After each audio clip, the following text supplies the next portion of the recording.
panelists will all have 10 to 12 minutes to make their presentations. And let me just give a quick overview. The program has their full CVs. Well, not their full CVs. It would be a very, very thick program if we were to include all the accomplishments of our guest panelists. But the lineup begins with Dr. Ken Yeang.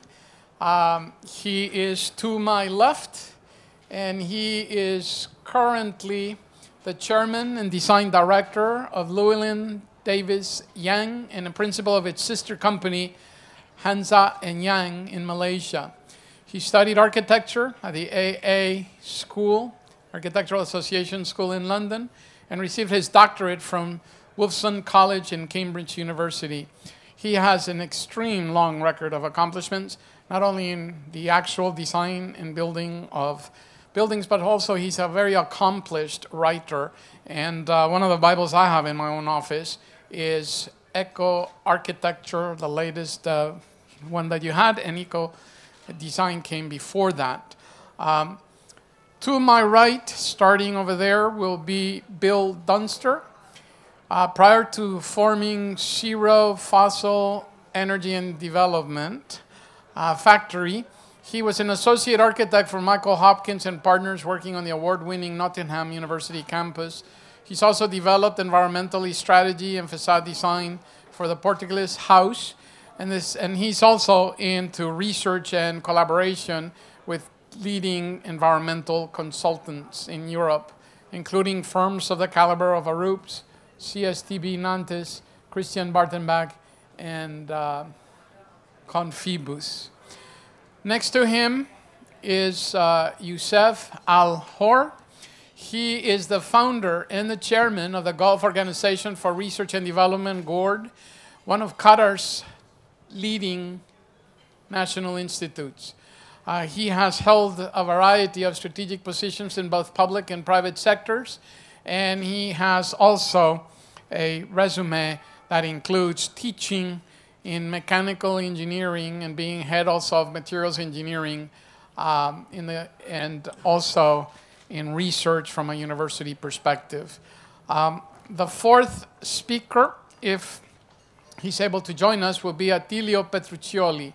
He will be speaking tomorrow at session 2, and he's a professor of landscape architecture and head of the Department of Civil Engineering and Architecture at the Polytechnic University of Bari, Italy. He was also distinguished as the Aga Khan Professor of Design for Islamic Societies at MIT. Like I said, a stellar cast of characters, and each one will have a ping at 10 minutes, a double ping at 12, and an absolute triple ping at 14. So we are going to start, and with us is Mr. Dr. Ken Yeang. Well, thank you, Jorge. Jorge is an old mate of mine, and so is Bill down there. So I'm very glad to be speaking among such good company. Subjects about greening. So I'm going to talk about my ideas, or some ideas about green design and eco-cities. Now, to me, green design, whether we like it or not, have these four basic things. You have clean technology or eco-technology because we live in a certain standard of living which requires engineering. The second is water, because water is what life is about. Without water, no organism can survive. Then there's ecology, which is nature's utilities. And the third is our human society, which has to change. Of course, if you articulate this, then eco-technology is about energy systems, clean tech, and so forth.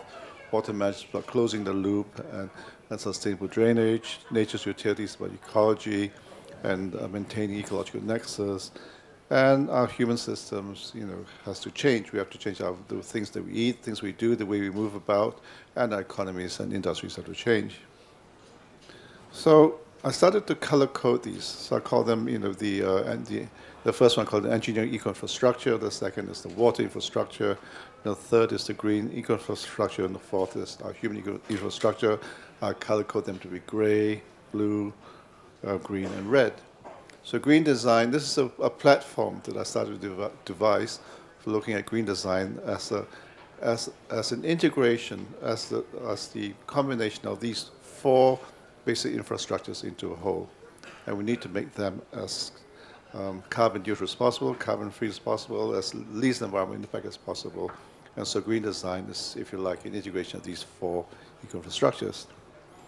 Now, you can start with any one of these when you start designing. So for the sake, I'm going to illustrate a project that we worked on, a master plan for an eco-city, where we start with the green eco-infrastructure. Whenever we start designing, the first thing we look at is the biodiversity of the location. We look at the latitude and say, well, what is the level of biodiversity? And we look at the type of vegetation, ecology of the land. And from there, we develop a green eco-infrastructure. So this is the master plan for this project. And it's a combination of these 4 eco-infrastructures, and I'll explain these to you in a minute. The site abuts a forested reserve. And so what we started to do in this design is to have a spine that collects all the species on one end. And we're trying to bring this across the site because we want to make it connected. In nature, everything's connected.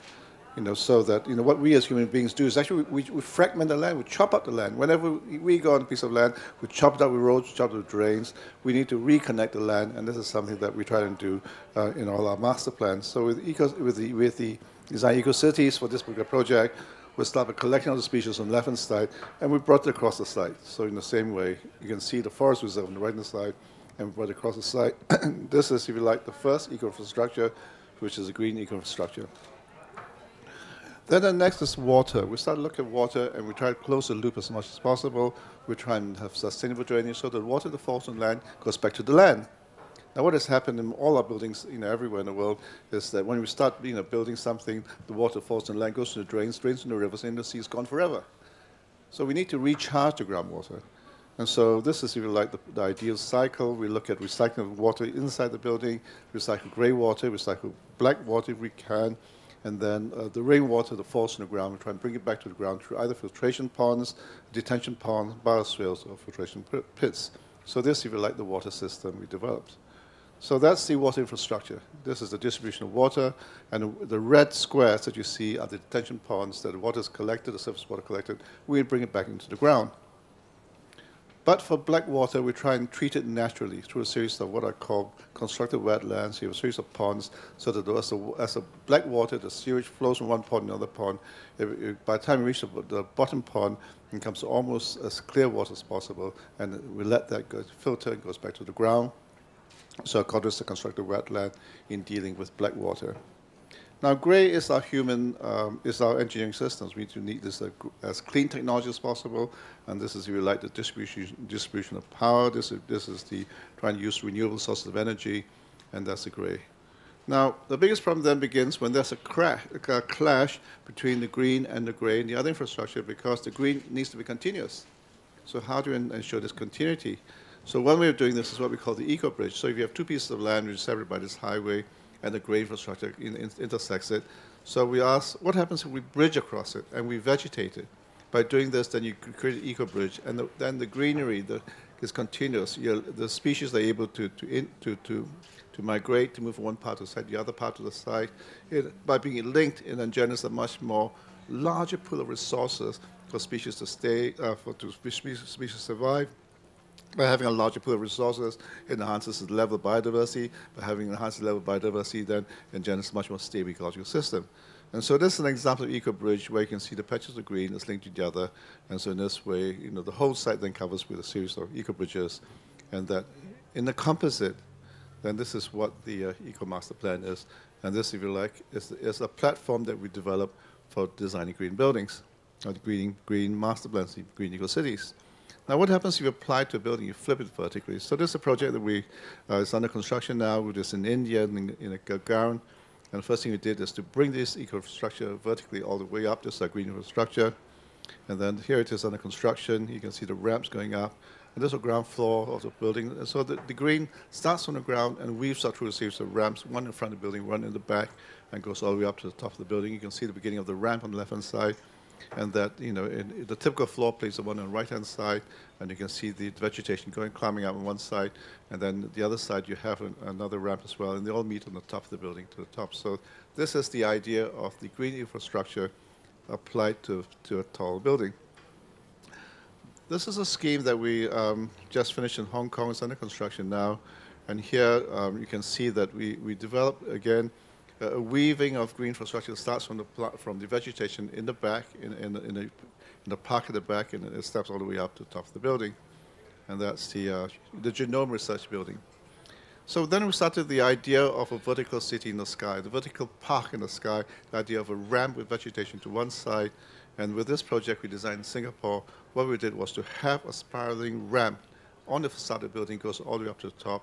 And if you stretch it out, this altogether 1.3 million kilometers long. The idea is to have a walkway and vegetation on the facade. And we call this a vertical linear park. So that as you walk, you can have vegetation, on one side, going all the way up to the top of the park. And here it is, it's constructed. You can see the walkway, you can see the vegetation, you can see the facade of the building.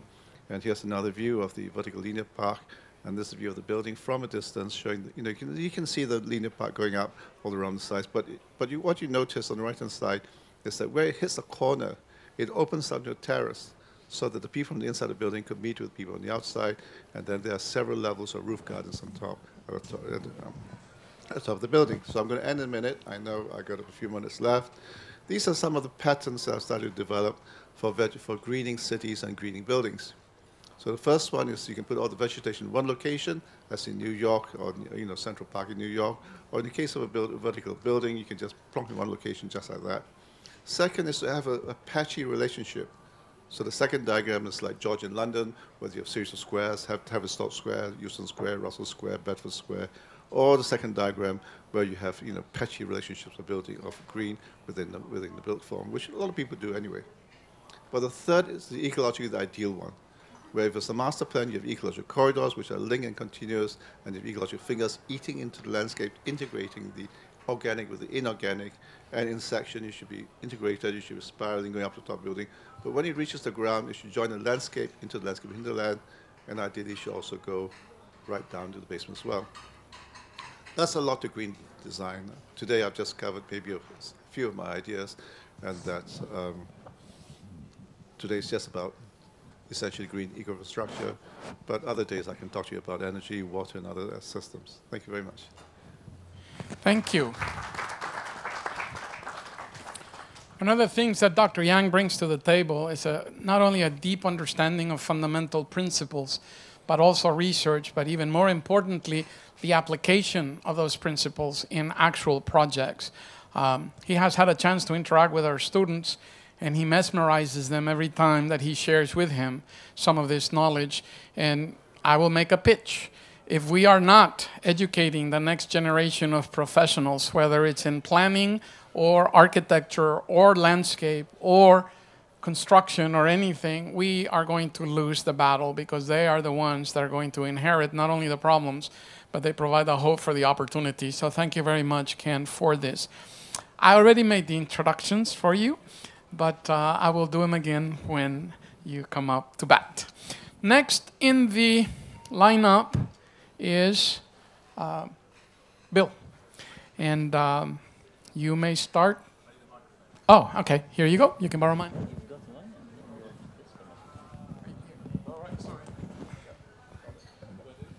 Just start. Hello. Yep, there you go. Well, thank you very much to the Qatar Urban Forum for inviting us, and I think this is a really excellent debate. I'd like to just very quickly pick up on some of the excellent points that were raised in the earlier session, because it's good to talk about technology and integration, but we've got to work out why.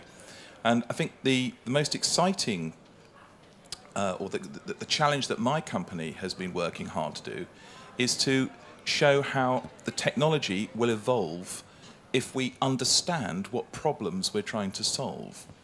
So that this is a dynamic. What's possible 10 years ago and what's possible today are two completely different questions. So it's this movement of economies of scale, of industrial process. And Z Factory basically means we work with industry to try and achieve these economies of scale as quickly as possible. And what that then means is that the targets can change.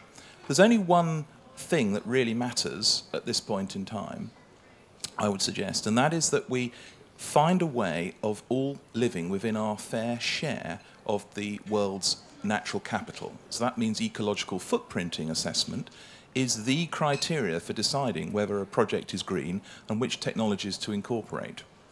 So if the entire human population of the planet all relied on, had the same living standard as a typical UK citizen today, about 3.5 planets would be required, which is patently not possible. So this gives us a clear criteria. The next two ideas is that we're running very short of mineral reserves. Peak oil, where global demand exceeds supply, is pretty well now, if not a few years ago. Peak gas is coming very fast. Peak nuclear, where we run out of uranium and raw materials at ore extractions that make sense from a carbon point of view, will also come within 14 years of an international nuclear revival. So the whole of human society relies on mineral reserves and energy reserves, which will be running down irrevocably over the next 20 to 50 years. So there is no longer any possibility of offsetting these requirements to somewhere else, because somewhere else doesn't exist, because we're marooned on a finite planet. And the only thing, as Jorge explained earlier today, was the only thing coming into this lump of rock is actually sunlight. So I would suggest the sooner we get our heads around, the human race gets its head around, a solar economy, the better it will be for everybody.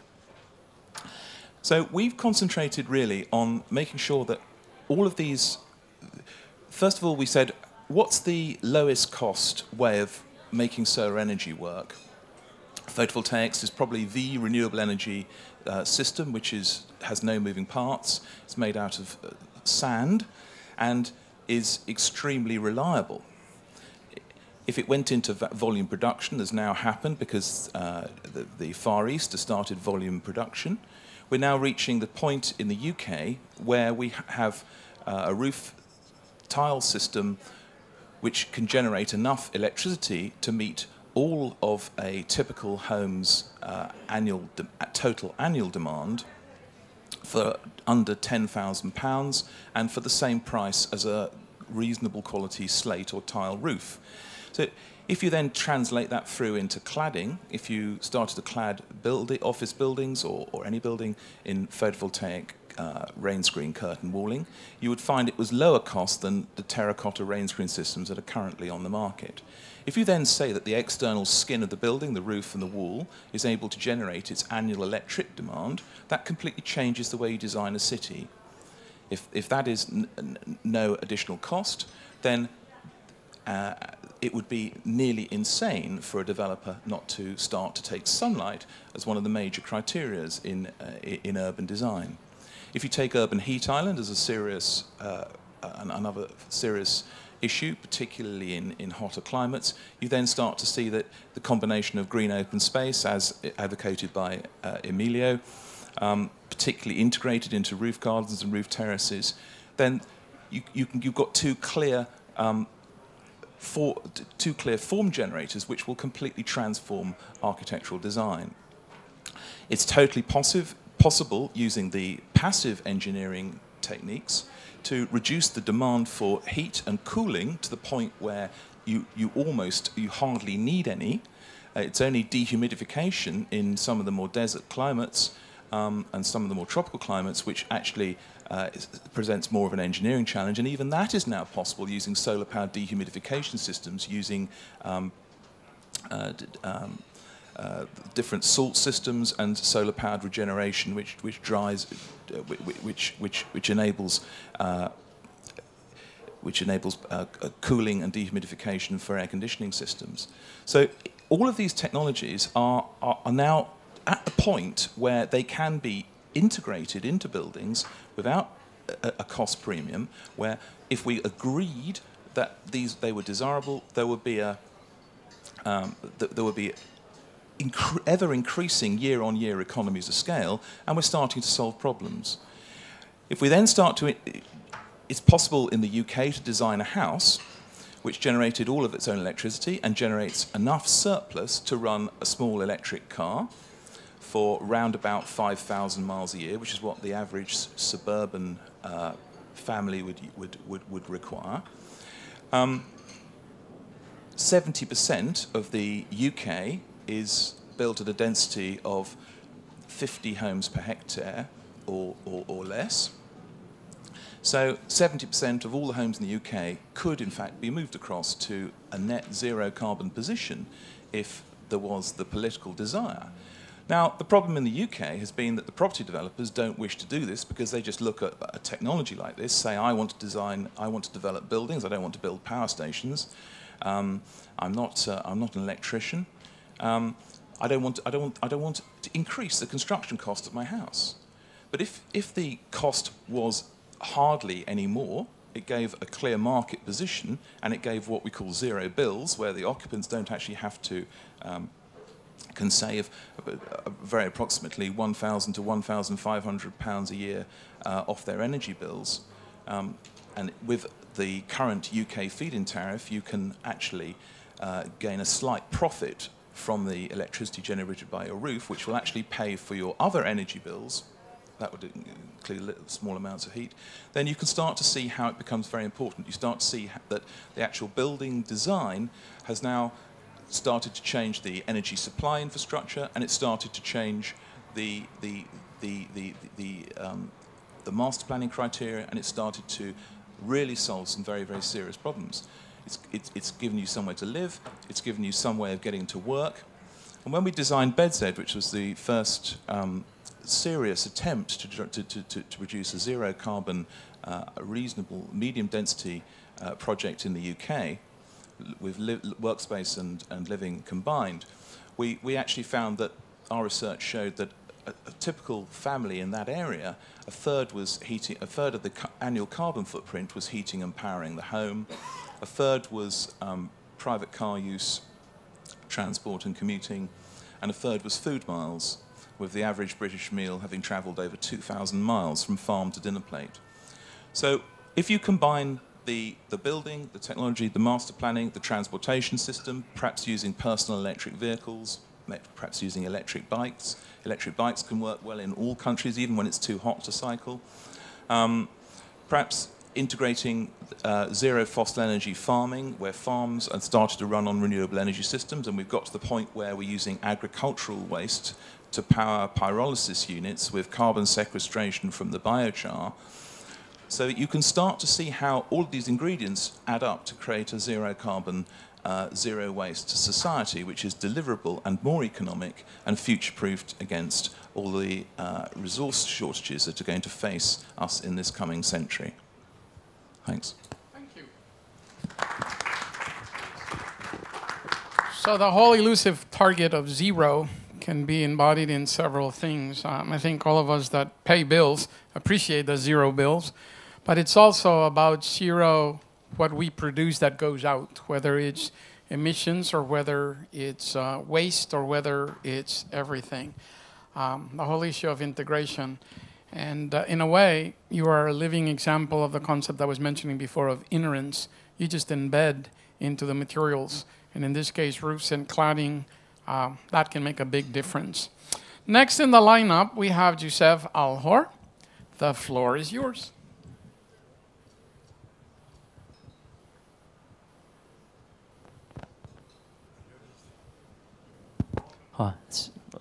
It's working. Good afternoon, everybody. Basically, let me start by saying that, in general, the sustainability concepts or practices are fairly new to the Middle East. In general, started maybe in the early 1990s after the Earth Summit, where the scientists had called for serious actions to combat climate change and reduce the CO2 emissions. And then it gained more momentum with the introduction of international green buildings rating systems, be it LEED, BREEAM, Green Star, Green Mark, all these systems. And then with the development also of the local systems. This is on the micro level, buildings level or scale. When it comes to the neighborhood, the urban planning level, it is really fairly, I would say again, a new dimension to design sustainably. In fact, in those countries, lots of regulations and building guidelines, performance indicators or benchmarking were established by government agencies in different countries. However, they were sort of disconnected. Each government entity would look at its sort of specific issues. For example, energy will be looked at by the energy-related government agency. Water would be looked at by another agency. Indoor environment would be again looked at by another government agency. So there was sort of disconnection between different parties related to designing a sustainable city or urban scale projects. Therefore, I believe that with these new schemes developed recently to rate and to assess sustainable cities, the situation is getting better and better. In Qatar in specific, we started to develop what is called Qatar Sustainability Assessment System. This system basically developed from within, and it responds to the local needs. It took us 5 years to develop the system in collaboration with international agencies and research institutes. And the system now is considered one of the most comprehensive systems even available worldwide. However, it responds to the context of that region. I mean, the climate, the environment, the regulation, even the culture of that part of the world. And here I can quote two main advantages for having such locally developed system or framework. First of all, it gives now the authorities in that part of the world, especially in Qatar, the position to have holistic framework for designing sustainable cities or master plan development. In the past, as I said, all aspects were disconnected, but now things related to urban connectivity, site, energy, water, indoor, outdoor environment, management and operation, materials are all now looked at by such a system. Also, another advantage which such a system, local system, can bring to the table is the realization of green cities. In the past, we used to hear, the most sustainable office building, commercial building, school building. But nowadays, people started to talk about sustainable cities, sustainable urban planning developments. And I believe such sustainability approach would address the issues from infrastructure all the way through to the individual buildings level, leading to creating better living environment for people. I'd like to touch briefly on how we've developed the system and its position right now, either in Qatar or in the neighboring country. We started 5 years ago. We looked at almost every single guidelines, tools, systems available worldwide. More than 140 guidelines and tools and systems available at that time, shortlisted them to 40 different systems. Then those 40 systems went through long cycle of assessment and verification. And then out of those 40, we shortlisted them to another 6 most established or mature systems, LEED, BREEAM, Green Star, Green Globe, CASB, and other international systems. Those most established systems went into another cycle of thorough verification and evaluation until we came up with what is called Qatar Sustainability Assessment System, where we have capitalized on the strengths of those international systems, tried to avoid their shortcomings or pitfalls. And in its final version, we call it, second generation of rating systems. That is performance-based, system. So all the system being automated and becoming very comprehensive, looking at the sustainability from the design through construction to the operation of the projects, be it on the micro level as standalone buildings or macro level as cities. Now, how this reflected now on the ground in Qatar in specific and in the GCC or the even MENA region, Middle East and North Africa region. Basically, since in Qatar, since we have started to implement the system, we started to see more and more bigger projects adapting to sustainability concepts. I can quote here some statistics just to give the audience a feel or a sense of what I'm trying to convey as statistics. Currently, we have 7 mega projects applying sustainability through QSAS. Lusail City, for example, this is a city or master development of almost 16 million square meter as a plot size. We have another city managed by Qatar Foundation. The plot area is around 17 million square meter. We have what is called Internal Security Forces City. The plot size is 3 million square meter. We have also a couple of other projects. The total size of all these projects almost 40 million square meters. That is all more than 40 million square meter. That is almost 500 million square foot worth of master plan developments only in 2 years. So it's in fact it's very massive, and some of those projects are either in the advanced design stage or even in the early construction phase. Personally, I think I haven't heard really of such massive size of developments taking place in very short time frame in other parts of the world. So basically, we started late compared to other parts of the world, but we are picking up very quickly and very fast with respect to the implementation compared to many other places worldwide. Now, what about the neighboring countries? In fact, like United Arab Emirates, Saudi Arabia, Kuwait, all those countries also taking the same, I would say, initiative. Especially when it comes to QSAS, since we have started the implementation of a QSAS in Qatar, we received calls and requests from different GCC and neighboring countries asking to expand the QSAS into their territories.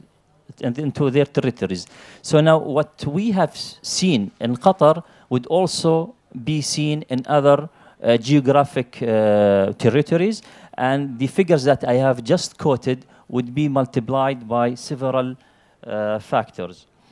Now, when it comes to the implementation or integration of green technologies into cities, I'd like to start by highlighting that the definition for green is really debatable. And I would say there is no great consensus on what is meant by green. One would argue that, well, let's look at the performance of the product or the technology and call it green.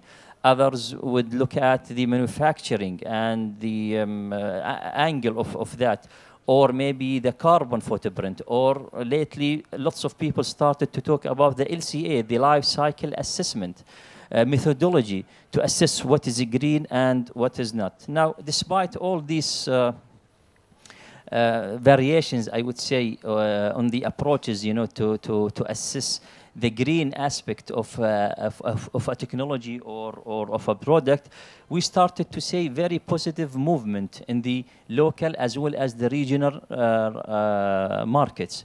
People started, especially the mega projects developer, started to implement lots of good ideas. Some of the technologies and ideas discussed by my colleagues. We started to see this in our projects. just to give some examples before finishing the presentation. For example, the installation of LED lights, the grey water treatment technologies, efficient materials. All these now started really to have to find markets in that part of the world, and we are proud of promoting such initiatives. To summarize, we have made the first step towards embracing sustainability, and there are lots of things to be accomplished in the coming few years. Thank you very much. Thank you. Now I would like to present again. We have Attilio Petruccioli, who joined us, and he will be closing the panel, and the floor is all yours. First of all, forgive me for the delay. I've been kidnapped by Massimiliano Fuxas,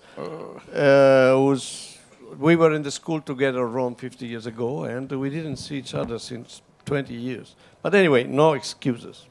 I was supposed to talk tomorrow in the panel about identity and the evolution of the cities, and I'll talk to you about identity and evolution of the cities. I try to adapt my thinking to this panel in any case. I have to say that I am a bit bothered by the exaggerated competition in the technological activity and so on connected with the green building. It's not the competition itself that is a positive thing, but it's the attitude towards a sort of Guinness record, or record of the Guinness. I built a glass house in the desert. It would be a disaster, but I can manage it. I can transform part of it. I can change some materials. I can cover part of it, and so on. And at the end, it could be transformed into an energy-efficient building, climatically friendly, and so on. But what about the cost? If we talk of special buildings, of course, an airport, fine, it's not a problem. But what about the house of people?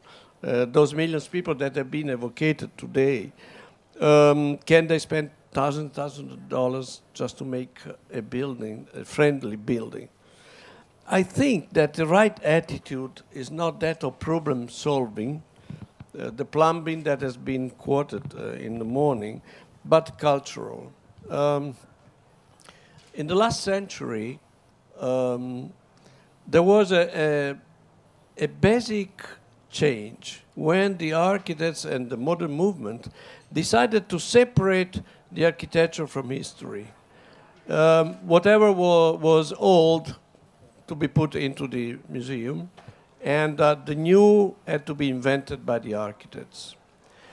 But doing that, they simply forgot that the history was the repository of the skills. Do you remember the famous story of Luz talking about the carpenter making the roof? Talk, talk, talk. He's making a roof, but what kind of roof? The roof, because he knows only one way of making the roof. The roof. He knows how to make it. He knows by heart. It's inside of him. And also history was the repository of those principles also making the architecture. After that became the patrimony of the invention of the architects. I think that it's not a question of inventing the architecture, but of principle, but it's a question of finding those principles. If we can reestablish that continuity with history, considering history as a process that belongs to us, and we can find in that continuity, we will find the principles and also the skills to design. Of course, I'm not now proposing a sort of revival or going back and so on. I'm not so reactionary. What I'm saying is that why to start from zero when we can have a good base from which we can innovate and start? Why we have to spend billions of dollars or millions or thousands or whatever when part of this is already been invented, already exists, it's a patrimony of the people. Why not to start from there? It's my impression, my suggestion is that if we use as a treasury what comes from history in terms of skills, in terms of principle of construction, in terms of types, if I can use these terms and so on, I think that after that, with a certain part of innovation, we will be able to go on and reach the same results that we want to reach, and we can save a lot. I was supposed to talk of Riyadh tomorrow, and I will talk to you of Riyadh. Riyadh is a city that in the 50s was practically built in a moment by Doxiadis and his company Ekistics. It was based on a grid that was rather democratic, a grid of basically plots of 20 by 20 meters for every owner. It was they completely changed the rules because they introduced rules and principles that were taken from the London Act 1884, I think. And then they started people started to build houses that were detached houses based on the setbacks from the border. Setbacks imported from London, principle again from the London Act of '94 or something like that. Of course, that introduced a change in the environment and a change also in the habits and the way of living of the people. Instead of living in the courtyard houses that were protected, you know, and where the privacy was protected, they had to live 2 meters from the next neighbors. And then, you know, they started to do what they could do. I mean, they started to build fences to protect the site from the neighbor. And they had that kind of strange a garden around the building, you know, that was 2 meters around it. That was not useful as a garden. It was not enough to protect the family, and not enough to play the children. So it was the Qadi, the judge, was very busy because it's a continuous flow of people going and asking for justice. But we mainly work in the school. And in the last 10 years, we tried to experiment on a type that is close to those countries, which is the courtyard house. I believe that the courtyard house is climatically friendly in itself, great advantage, and that the cluster, the aggregation of the courtyard house, could reach very high density. That is one of the conditions to have an urban effect, if you want to reach it. And so working with this, of course, there are problems, and but we believe that our peripheries, instead of being built by scattered buildings, one next to the other, with the big problem of the leftover space that is always difficult to handle, you know, and in fact it is not handled in general, it is just a leftover space. We could have this continuous fabric, you know, made out of interior space that are very controlled from the point of view of the architecture, and also climatically more easier to control from the point of view of the climate. Of course, the problem of the car is a problem that I don't touch now because it's out of this problem, but it exists. Since those continuous patterns, in theory, should be pedestrian, so how to reach by car is a problem that has to be.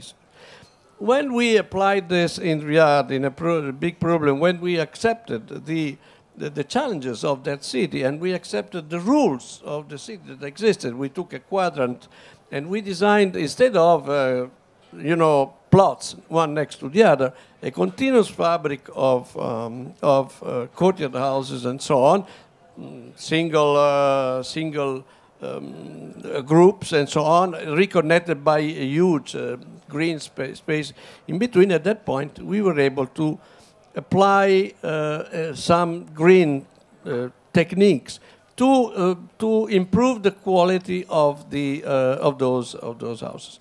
At that point, clearly, since we have used traditional materials, courtyard houses that were in a certain way already climatically friendly, the improvement that was facades of green facades or spread of water just to increase the humidity and so on was not so heavy and not so expensive. I think that exactly 10. Okay. Thank you very much. Thank you very much. Okay. This last presentation reminds me of an analogy that when you introduce into an ecosystem an invasive species, no matter how much of a good intention you may have, that species may end up killing the host. And that is the problem sometimes when you isolate from the cultural and historical realities of where we are going to be planning, building, designing. So at this point, you have heard 4 very different angles on the common theme. Any questions from the audience? Provocative to start a debate?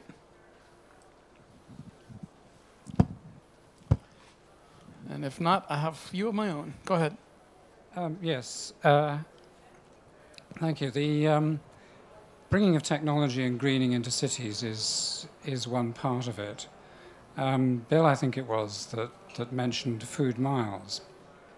And the issue of the sustainable city must surely go beyond that. Does it take into account the region? Is that where you feed yourself?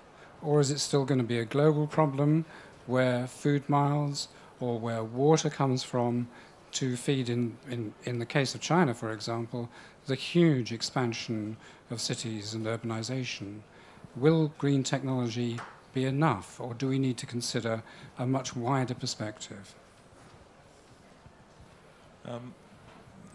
Hello? Yeah. I think that's a brilliant question, because it begs all of us to work out where the boundaries are for these discussions. If we go for a globalized economy and there is full trade between all nations, then theoretically the planet's resources can be equitably shared. The reality is that this is ridiculous. So most people try to work within their host bioregion. So it's the geographical land, perhaps created by watersheds, perhaps created by political boundaries, perhaps created by allocations of natural capital. So that really sets the amount of food, it sets the amount of waste remediation, it sets the amount of water that can be harvested, it sets the amount of renewable energy that can be generated. It sets the parameters for a sustainable or stable civilization or human habitat in that area. And really, if you don't address those issues, you haven't got life. Life will not go on in the way that we know it. And that's why all these talk about offsetting, about sending your problem somewhere else, is no longer a realistic endeavor, given the resource problems that we have with the overpopulation. Anybody else in the panel would like to address that? The question reminds to me one thing that in India, you know, they in the villages they used to have wells or ponds, and those wells or ponds, they had an incredible architectural solution. I mean, wells were just step wells going straight into the water, but with columns and structures to keep the ground and so on.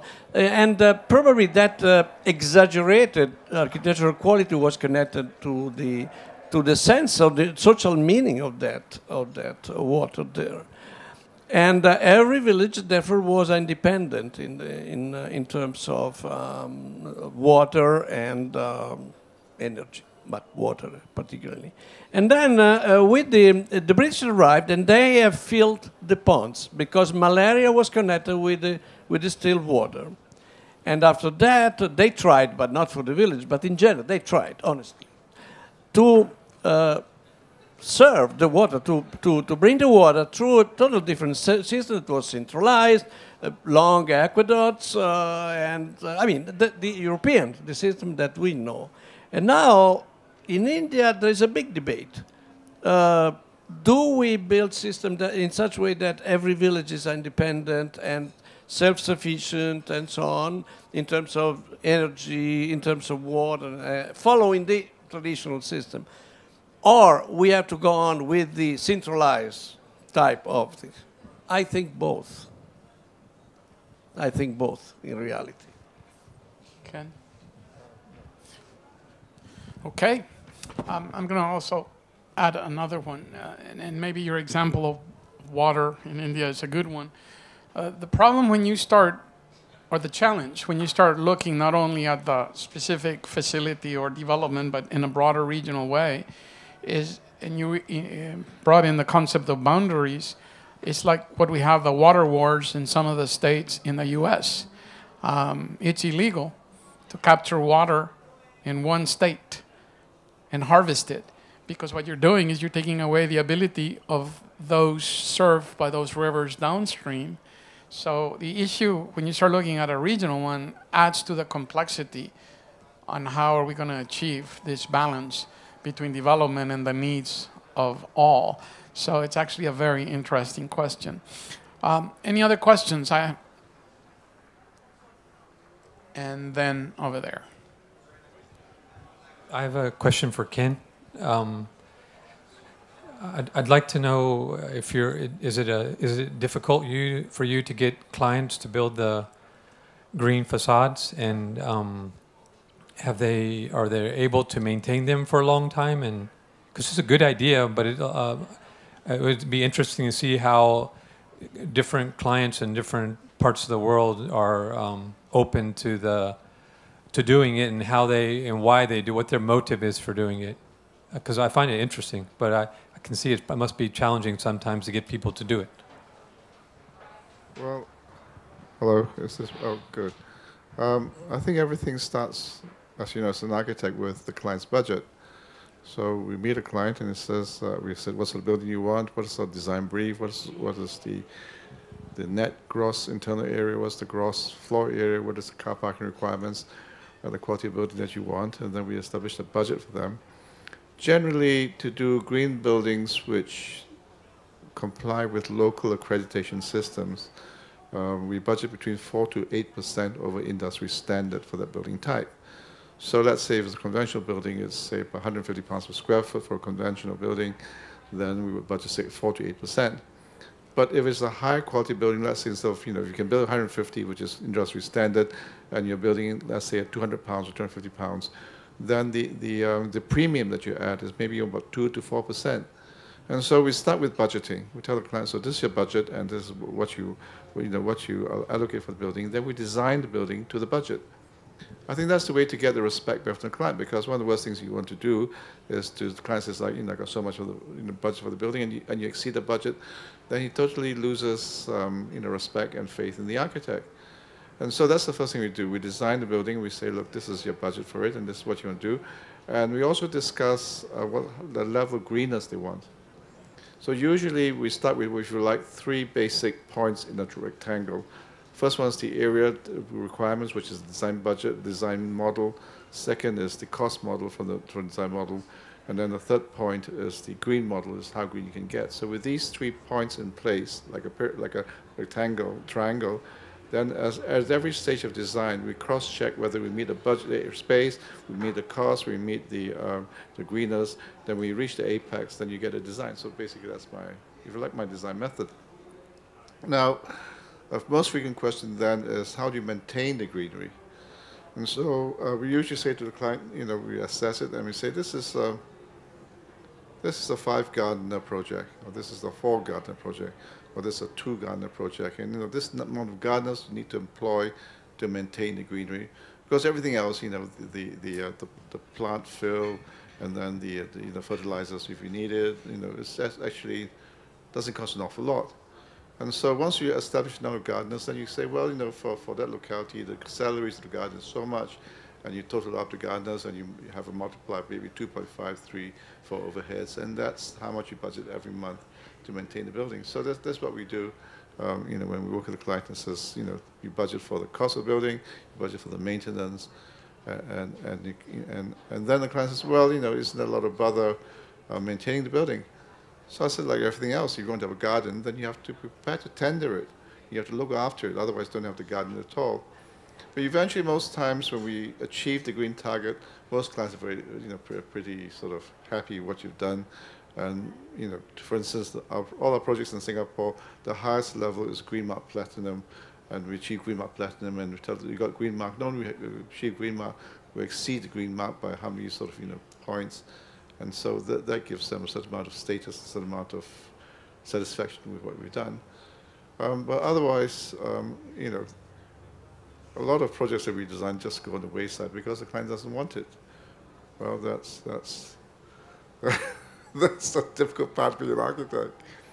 That's why I tell people that you have an architect. You fight with the client to get the design that you want. You fight with authorities to get the project, to get your plans approved. You fight a contractor to get the buildings, built within budget. And finally, fight with authorities to get your building certified for occupation. So having, if it's constant, constant sort of life of fighting, is it really worth being an architect? Anyway, sorry. Yes. Yeah. How old is it? Do they like it? How'd it go? It looks pretty. Yeah. Well, that project was a developer's bid for the land. They bid for the land from the government, and they bid for it with the architect's design. And the government said, this is the Jurong Town Council who owns the property, said, look, from day one, we want to have a Green Mark Platinum building. And so when we designed it, we said, this is how it is, and this is how we design it. And that, you see, one of the requirements of Green Mark is that you have to replace 100% of the ground coverage in the building. Mr. Ambassador was talking about it, how puts in green and roof, because you can replace it within the roof of the building. But not you can't of course replace it 100% of the roof, because we have atriums, we have sort of covered spaces. And so what we've done is that in order to achieve 100% replacement of the ground cover within the building, the method we used was to have a spiraling ramp. And so in this way, we're able to achieve not just 100%, but 113% of the ground coverage in the building without losing any gross floor area. But the thing I think about Singapore is that once you get Green Mark Platinum, the government gives the client an extra 0.1% additional plot ratio. And so he's extremely happy, because not only does he pays that building was delivered at 6.3% over industry standard for the building type. For 6.3% savings, an additional premium, the savings in energy and water in that building is about $500,000 US. So within 5 years, he would have got the money back for that.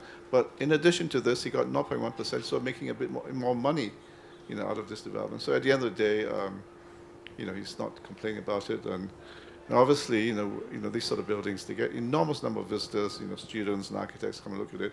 And so, the client's very pleased that he's got a landmark building, I think. You had a question over there? And then I have a question to follow him.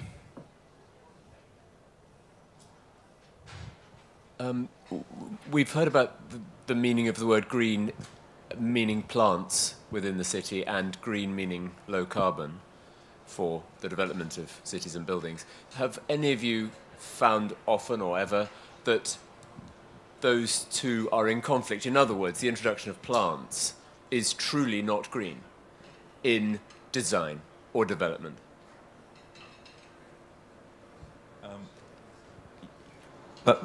That is a wonderful question. Quite frequently, there is a direct competition between humans competing for sunlight and plants competing for sunlight. In very hot countries, obviously shade is required.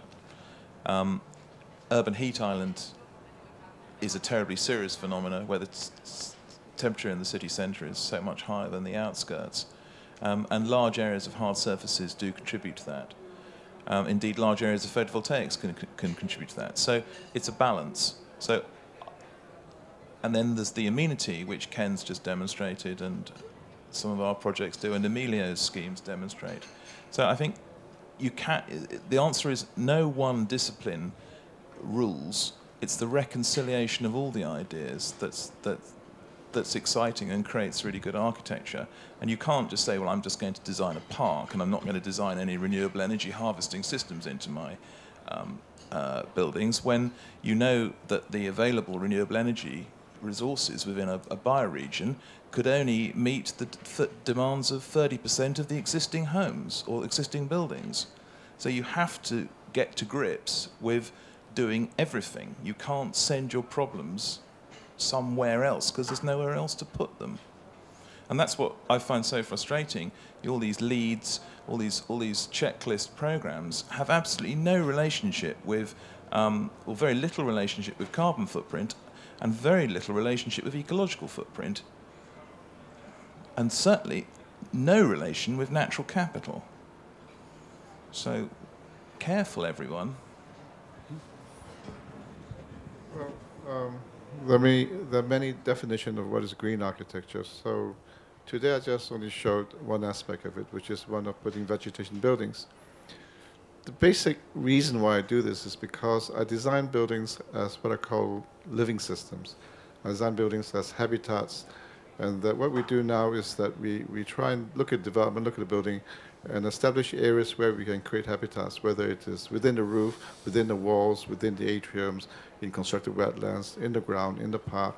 And then within this habitats, we also do research at the same time for that locality on the native species of fauna, particularly that locality, and we match the two together in a sort of very complex matrix, which we call biodiversity targets.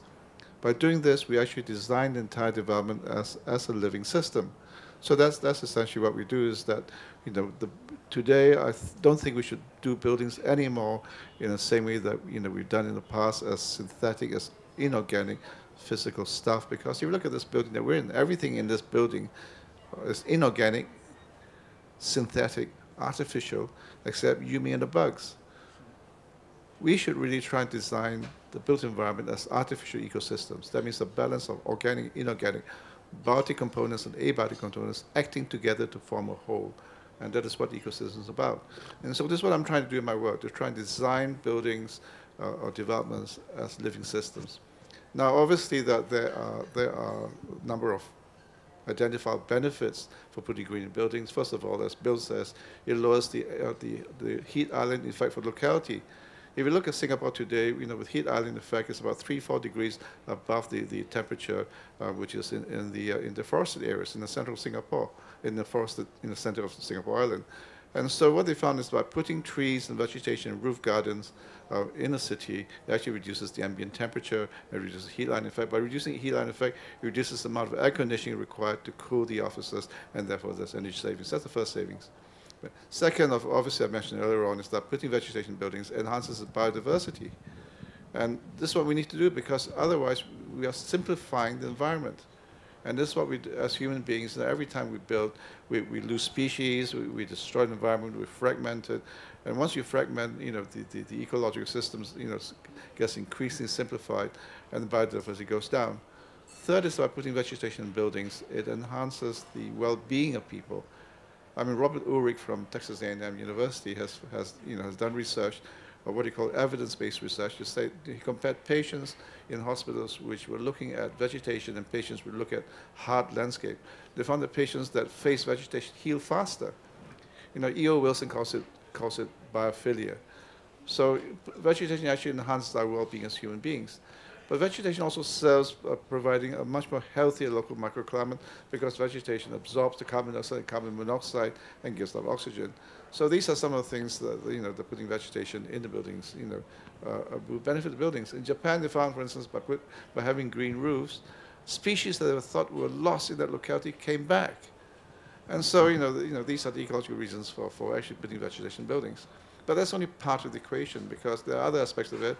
There's the eco-engineering aspects of it, how to make it green, how to make clean technology, how to make it as carbon neutral as possible, how to be more dependent on renewable sources of energy, solar energy, wind energy, or whatever. But it's not that easy. For instance, for wind energy to work, even for micro wind turbines, you need at least, average wind speed of at least 5 meters per second. You wouldn't get 5 meters a second in most urban cities, because air is dead and non-moving. Even though the highest wind gust may be 30, 40 meters per second, but you will not get an average wind speed of 5 meters a second to make renewable source of energy to work. So so that's a lot of technological development that needs to be done before we can have a truly green building. So that's just looking at energy. Then recycling of water, because every time you recycle water, there's always loss. Entropy takes over, and there's evaporation happens, and so you can never get 100%, the replacement of water, even if you try to reuse, recycle it.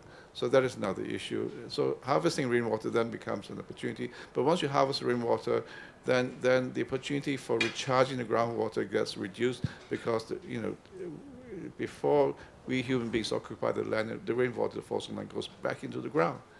And so, for instance, in Singapore, they forbid harvesting of rainwater, because once you do this, the groundwater is not permitted to recharge. So, green design is really quite a complex issue. So there's water, there's energy, there's materials, because ideally, if we were to imitate ecological systems, we should what I call DFD, design for disassembly. Then from day one, you design so that all the materials that you use in the building could be reused and recycled in as much as possible. Now that means you've got to start designing buildings with a totally different approach to detailing, so that buildings materials are connected in a physical way rather than in a chemical way. So chemical means once you put mortar and plaster, you chemically bond the whole building, and to replace and recycle the materials is extremely difficult. So there are many aspects to green design, which you're only scraping the bottom right now, actually, scraping the top of the board at the moment. So this actually is a very good segue to my question, and I would like to ask you two about this one, actually the whole panel. And that is that one of the tensions and debates within the whole world of green is the idea of the quantitative versus the qualitative, and that goes head on into how we actually operate. So if you look at a budget at the beginning, there's the two colors of money, the budget to put it up, and the money to maintain it is sometimes from another color. So what we have been talking about, whether it's a technology or a design feature that needs to be maintained once the building is occupied and operated, there's a lot of crossover from a temporal scale. So from your perspectives, where do you stand? Because you have a Qatar sustainability assessment system, that those systems tend to be quantitative in nature for them to be algorithmically applied. And a lot of what you're doing is heuristics, and what he mentioned about Roger Ulrich is this whole part of evidence-based design, evidence-based health. So where do you stand? How do you value culture, identity in the analysis of whether a development is green? How do you value the human behavior that wants those lower bills and another one that says, that's not my problem? So this is a question to the whole panel. How do you address quantitative and qualitative terms in this world of sustainability and green? Well, can I just say? Yeah. Well, I think right now there is an obsession with green design. It is in everybody's mind. We're talking about it because our generation of architects were never taught green design. But I contend that within 10 years' time, green design will become second nature to students. They will do green design because they studied it, they know how to do it, and we don't have to learn it in the same way that our generation has to learn. Then once you do this, then you can focus on the things that, as you said, which really matters in architecture, which is to make people happy, to create pleasurable spaces, to make a cultural link with the place, cultural, obviously, to design a cultural building, you've got to have a link with the particular place so that the building can only exist in that location and nowhere else. And so this is what architecture is about. Then we can really focus on doing good architecture, pleasurable architecture, fascinating architecture, rather than just worrying about green design, because green design is just a red herring, actually. But in 10 years' time, all students will be able to do it. I believe will do green design second nature to what they do. Okay. Basically, I think a holistic approach is very necessary in order to be able to promote sustainability practices and concepts. Looking at the issue from one angle will not help a lot. I agree with my colleague Dr. Ken with respect to the grassroots awareness and education, starting from schools all the way through to universities, as well as postgraduate even studies, research. This is one angle. Another angle is also to raise the awareness within the public themselves, because if we go and look back at the ancient cities, or even the old houses that even our grandfathers had built, really they were very, very sustainable. From at least we talk about things have been done in our culture. They were very sensitive, really, to the climate, to the environment, to the ecology, even to the human behavior. For people using those buildings. So this is also another angle that really we need to tackle if we want really to promote sustainability in general. And also sometimes from the technical perspective, also we need to be very careful and conscious about using the terminology sustainable or green. In some places, with the advent of these new rating systems, people started to collect, badges and the credits for minor things, while the whole sustainability drive came because of the climate change, because of the CO2 emissions, because of the lack of resources.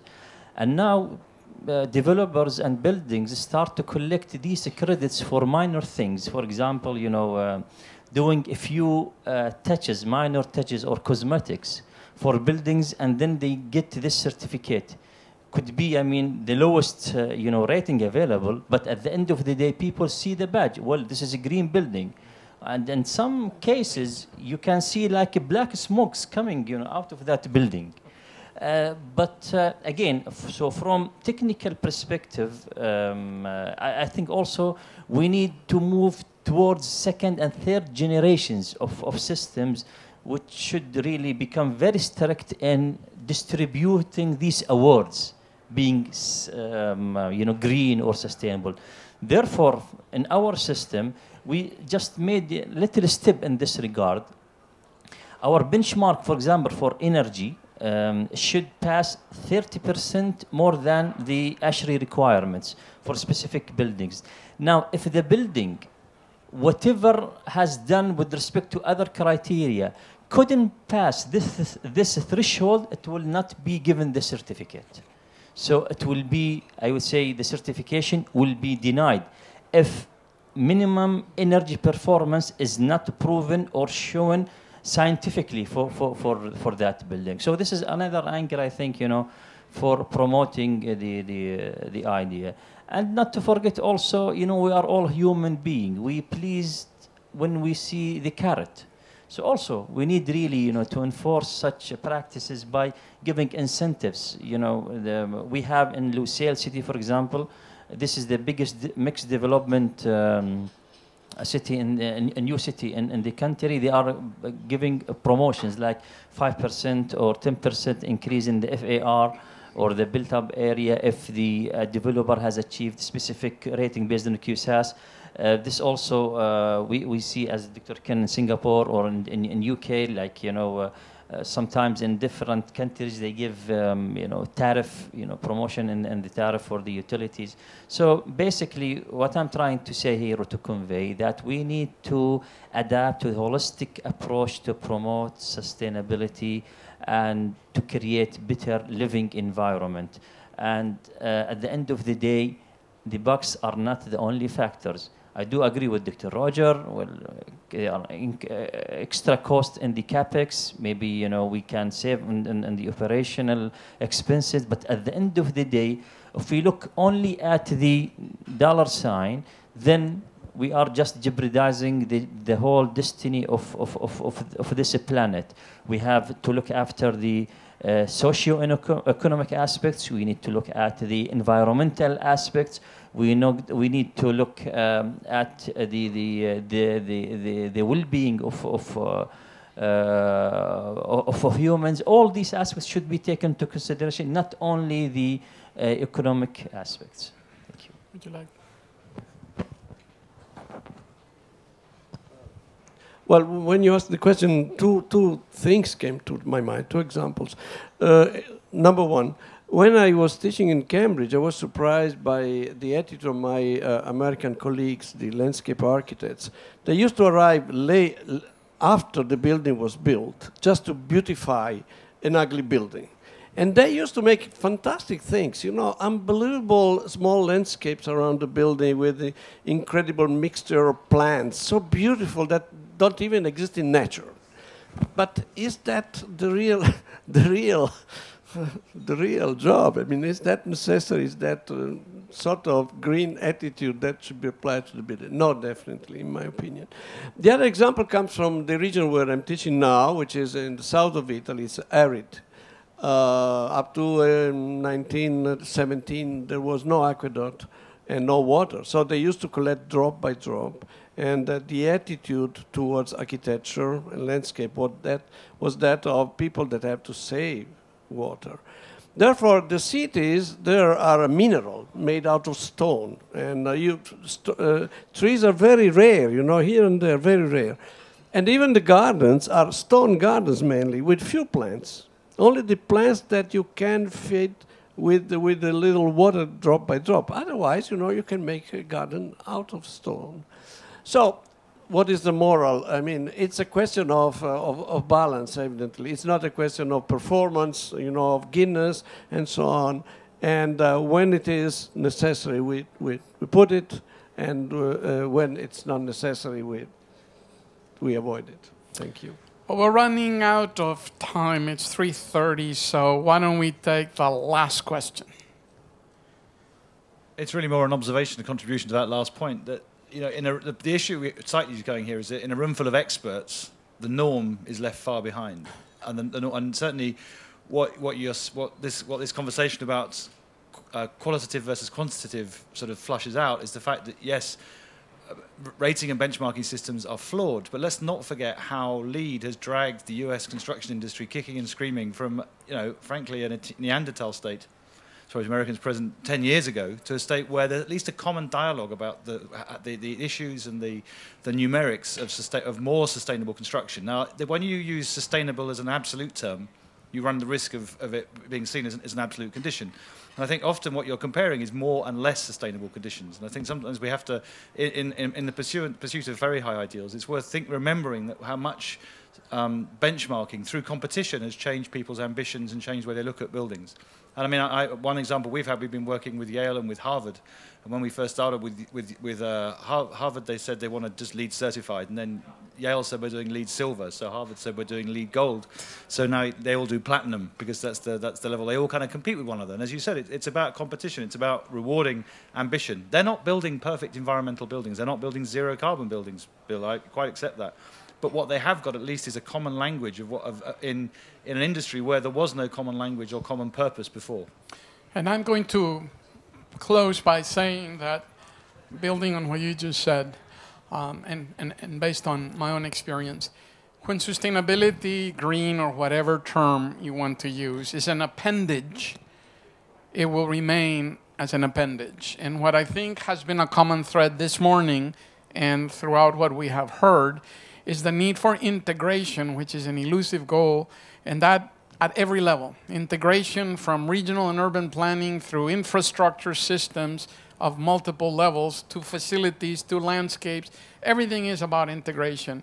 And I think that is where I'm going to close, because if we're going to be ever reaching the goals and what it stands for, not the definition or the semantics, but the goals of, and you remind us about joy, about living, it's about what we do as humans, we are going to get there. So I want to formally thank our panelists. I want to formally thank the Qatar Urban Forum and our hosts today, and I want to thank you for spending an hour and a half with all of us. I think that we are all joined by a common cause, so let's go out there and keep the world we want the way we want. Thank you.